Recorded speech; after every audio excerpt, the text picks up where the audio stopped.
అన్నవరం సత్యదేవుని సన్నిధిలో ఆసక్తికరమైన సంఘటన జరిగింది. పెళ్లై ఏళ్లు గడిచి పిల్లలు కూడా ఉన్న 9 జంటలు మళ్లీ 3 ముళ్ల బంధంతో ఒకటయ్యాయి. కాకినాడ జిల్లా అన్నవరం కొండపైన జరిగిన ఈ వినూత్న మారు వివాహ మహోత్సవం ఇప్పుడు అందరి దృష్టిని ఆకర్షిస్తోంది.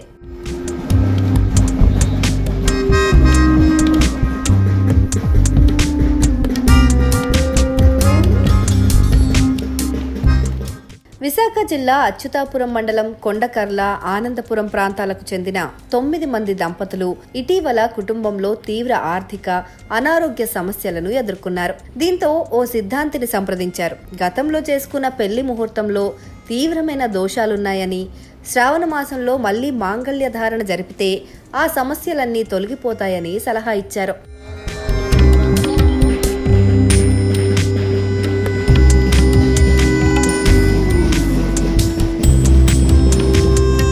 సిద్ధాంతి సూచనతో అన్నవరం ఆలయంలో ముహూర్త సమయానికి జీలకర్ర బెల్లం, 7 అడుగులు, ముత్యాల తలంబ్రాల తంతుతో సంప్రదాయబద్ధంగా మళ్లీ పెళ్లి చేసుకున్నారు. తమ తల్లిదండ్రుల పెళ్లి వేడుకను దగ్గరుండి చూస్తూ పిల్లలు చేసిన సందడి విశేషంగా నిలిచింది. వివాహం అనంతరం దంపతులంతా స్వామివారి వ్రతాన్ని ఆచరించి మొక్కులు తీర్చుకున్నారు.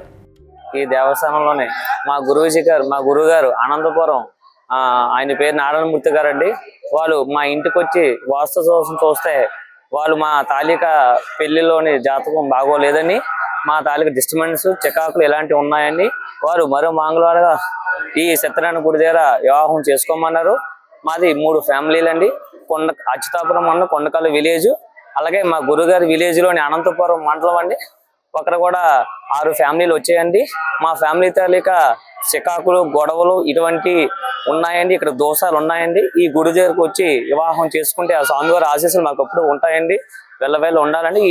ఇక్కడికి వచ్చి వివాహం చేసుకొని ఈ రథ స్వామివారు దర్శించుకొని అలాగే రథం చేసుకుంటే అంతా మంచి జరుగుతుంది అని అనుకున్నాం సార్.